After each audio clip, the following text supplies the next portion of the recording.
Hey guys, welcome to Not David's Maleta. My name is Serge, and in today's video, we're basically trying to resolve the four-wheel drive issue light that I'm having in this BMW and a couple other things. As you can see, I'm in a BMW X5 here. We don't have things started yet, but I turned on my little computer here. This is like one of the most affordable launch units. That's basically wireless, and that thing reaches very far. So we have replaced the four-wheel drive motor. But the codes haven't been cleared, so the four-wheel drive system doesn't work. We're gonna connect this computer and see if we could clear that code and get it to work.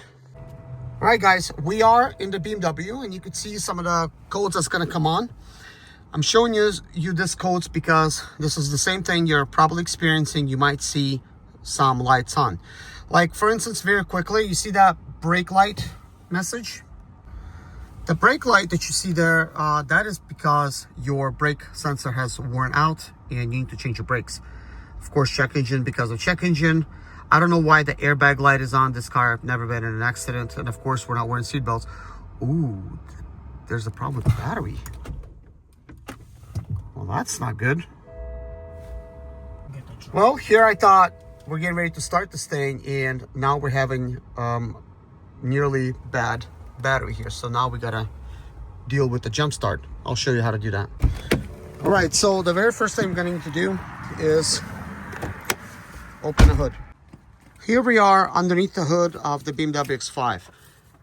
This right here is where your positive connector is. You're gonna need like a jump pack. So you're gonna need to hook it up positive and also a negative. A negative on that car is right there. Okay, we got it plugged in. We got it started. We found a better place for the negative because that's a little deep. We're wearing white clothes. We're not trying to get messed up. So you could just do that. And unfortunately, our unit was like not even charged up that good. So luckily this even started. Let's see what happens. So that's still running. So alternator's still good. All right, one problem out of the way. We got this car started. This car has many problems, as you will see once I scan this thing. But the main thing we're trying to fix right now is 4x4, and you've seen that it's on.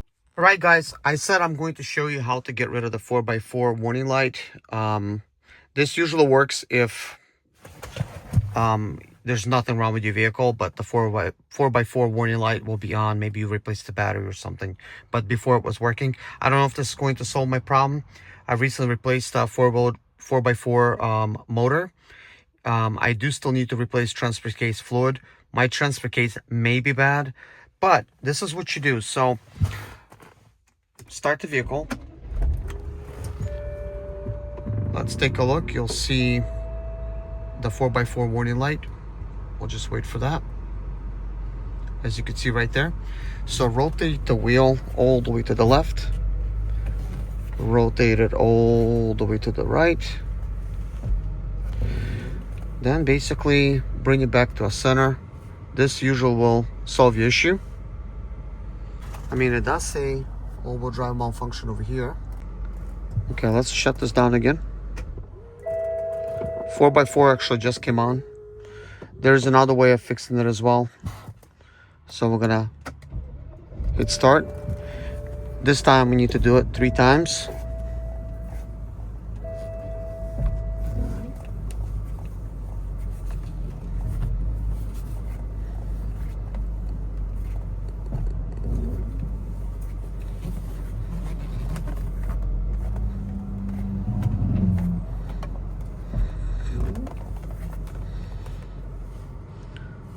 I don't believe it solved it, but this is another way to fix it. So this may actually help you out. So let's go to local diagnostics. I'm gonna choose a BMW. Software. Hopefully I don't need to update anything. I haven't turned this unit on in a while. Let's just do automatic search. I'm surprised the battery stayed at 99%. Like, I had this thing just laying in my trunk, completely off though. All right, so I'm doing a health report right now, and you could see everything that it's pulling up right now. various different codes. And you could see all of these different codes that it has here. What I'm gonna do is I'm just gonna clear all the DTCs. Also, the battery has been disconnected before, so a lot of times with the battery disconnection, various codes will get triggered. So don't be necessarily alarmed. This is why it's not really important for me to right now go code by code by code by code, because a lot of them could just be noise. So we're deleting, and as soon as I started deleting everything, you could hear the compressor kicked in, and now we have some more codes that are present.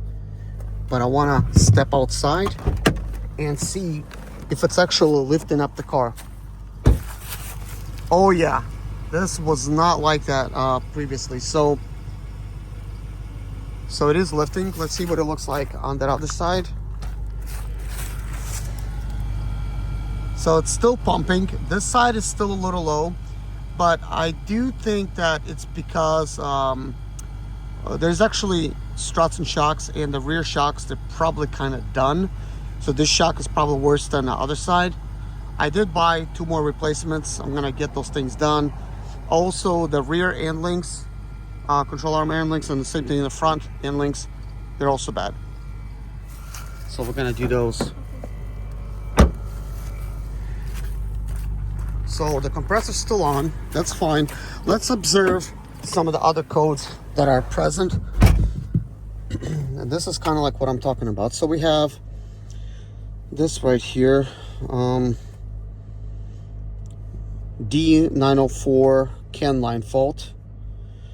We have transfer case, or basically these are the codes that's showing up right here. Oil wear, malfunction transfer box. Now, the transfer box is what we have replaced, like the electronic little motor, and that should be okay. But apparently it's not okay. The 4x4 is still there. I do have the old motor. We may end up taking it apart just to see if that actually has any type of wear inside. And like you could see, you know, it still has a suspension fault as well. So we got brake pad wear, front axle brake pads. When this was on the lift, I did check, and apparently brake pad wear sensors were just like ripped off, and they're actually kind of like missing, but like halfway ripped off. So maybe this is the front one that's actually kicking in. Transfer case malfunction again. Right height control, obviously. We got control time fault, and we have CAN line fault. For some reason that also goes with the ride height. So that's another thing. Safety battery terminal. So let's just clear DTCs again just to see what's gonna come back, what's not gonna come back. But hopefully this could clear. And once again, that triggered compressor to come on, which is kind of interesting. Sometimes to cause the compressor to come on, you need to shut down the vehicle and just start it all over again.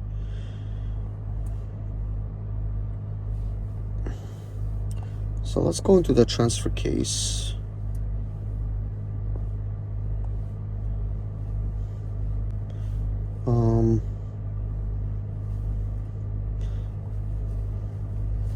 Malfunction transfer box, oil wear.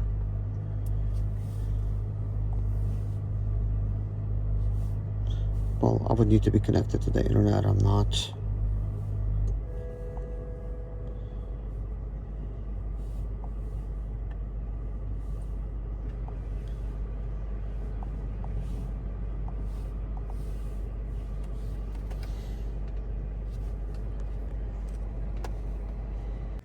Anyways, guys, I drove the BMW out here to the park. I do want to let you know, apparently, not always you could fix your problems by deleting the codes, but this video was going to be specifically me trying to figure out, is my airbags fixed? Is my four-wheel drive system fixed just by simply replacing the motor? So sometimes when you replace something, it doesn't actually mean it's going to actually fix it. There's other things that are involved. You have to like sometimes like reset it and like recalibrate stuff like that, which this is not that type of video. Basically, I just wanted to see if we could delete them and if the system is going to actually accept it. Anyways, guys, This video has came to an end. Thank you so much for watching. Please subscribe to my channel if you haven't already, and hit a like on this video. As I make these videos, I sometimes like to make very simple videos to follow. Sometimes you'll need a computer, sometimes you won't need a computer, and sometimes you could actually save a lot of money by actually doing something simple and, you know, resolve the problem and basically avoid having like a huge bill.